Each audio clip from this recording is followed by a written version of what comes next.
भगवान हनुमान जी के जन्म के तुरंत बाद ही एक कथा बहुत ही मशहूर है जो आज भी बच्चों को पता है, लेकिन यह विस्तार से पूरा किसी को नहीं पता, जो कि संपूर्ण जानकारी किसी को नहीं दी गई। ये हम रामायण की बुनियाद पर बोल रहे हैं और साथ ही साथ 2-3 ग्रंथों में भी इसका उल्लेख मिलता है। तो चलिए जानते हैं। हनुमान जी को जन्मे महज 12 घंटे ही हुए थे और उन्हें जोर से भूख लगने लगी। वह भूख मिटाने का इंतजाम करने लगे। इसके बाद शुरू हुई बाल हनुमान के नटखट किस्सों की एक अनोखी कथा। ताओं को उन्होंने हैरत में डाल दिया।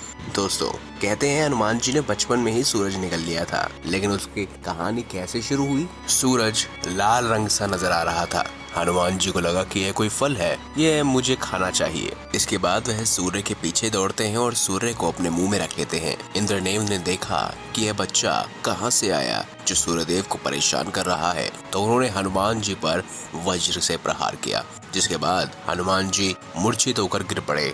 वायुदेव को बहुत गुस्सा आया। उन्होंने पूरे विश्व का वायु संचार रोक दिया। फिर सभी देवताओं ने माफी मांगी और हनुमान जी से सभी ग्रहों ने कहा कि तुम्हारी बात मानेंगे, सूर्य का पीछा छोड़ो। इसीलिए ज्योतिष शास्त्र में किसी भी ग्रह की शांति के लिए हनुमान जी की पूजन के बारे में बताया गया है। इसीलिए हनुमान जी को ही संकट मोचन कहा गया है। लेकिन दोस्तों, दंत कथाओं में ये कहा जाता है कि हनुमान जी को नारद जी ने दिखाया था वो आकाशवल। जी हाँ, हनुमान जी से नारद जी की भेंट हुई। नारद जी ने कुछ फल हनुमान जी को खाने के लिए दिए। सभी फल खा लेने के बाद हनुमान जी ने नारद जी से और फल मांगे। इस पर नारद जी ने कहा तो सारे फल खत्म हो गए हैं। हनुमान जी ने कहा कि माँ भी मेरी भूख खत्म नहीं होने से परेशान होती है। इतने में नारद जी ने कहा एक फल है जो सारी भूख मिटा देगा।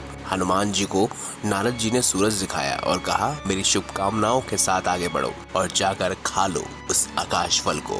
दरअसल नारद जी के सामने सूर्यदेव ने अहंकार किया था। इसका सबक सिखाने के लिए नारद जी ने हनुमान जी को आकाश फल दिखाकर सूर्य के पीछे लगा दिया। सूर्य को आकाश फल समझकर खाने के लिए तेजी से आगे बढ़ रहे हनुमान जी को रोकने के लिए सूर्यदेव ने कालदेव को भेजा। हनुमान जी का रास्ता रोका और समझाया, भयभीत किया, लेकिन हनुमान जी तो सिर्फ भय को मन का भ्रम मानकर अपने पथ पर चलते रहे। ऐसे में कालदेव ने हनुमान जी को काल पथ पर डाल दिया। लेकिन नारद जी की बात हनुमान जी को बार बार याद आती रही कि मार्ग में कई बाधाएं आएंगी, दृढ़ निश्चय अडिग नहीं होना चाहिए। कालदेव ने हनुमान जी में भक्ति की असीम शक्ति भरी हुई थी। माँ की वेदना मिटाने के लिए हनुमान जी ने दृढ़ निश्चय करके चले थे, इसीलिए वे भयभीत नहीं हुए। कालदेव को हनुमान जी ने अपनी बातों में फंसाया और वह सीधा आकाश की तरफ निकल पड़े और फिर उन्होंने सूर्य को निकल लिया। इसके बाद वह सभी लीला रची गई,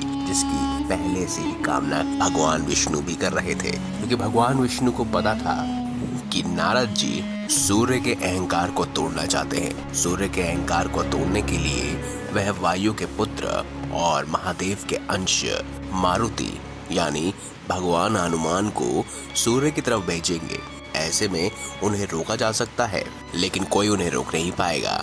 उसके बाद इंद्र के वज्र के प्रहार से वह मूर्छित हो जाएंगे और पवन देव फिर सारी वायु खींच लेंगे, जिसकी बुनियाद पर सभी देवताओं को आकर उन्हें आशीर्वाद देना होगा और उन्हें अमर बनाना होगा। तो दोस्तों, कैसी लगी आपको ये खास जानकारी? अगर अच्छी लगी है तो वीडियो लाइक करें, हमारे चैनल को सब्सक्राइब करें और इसे ज़्यादा से ज़्यादा शेयर अवश्य करें।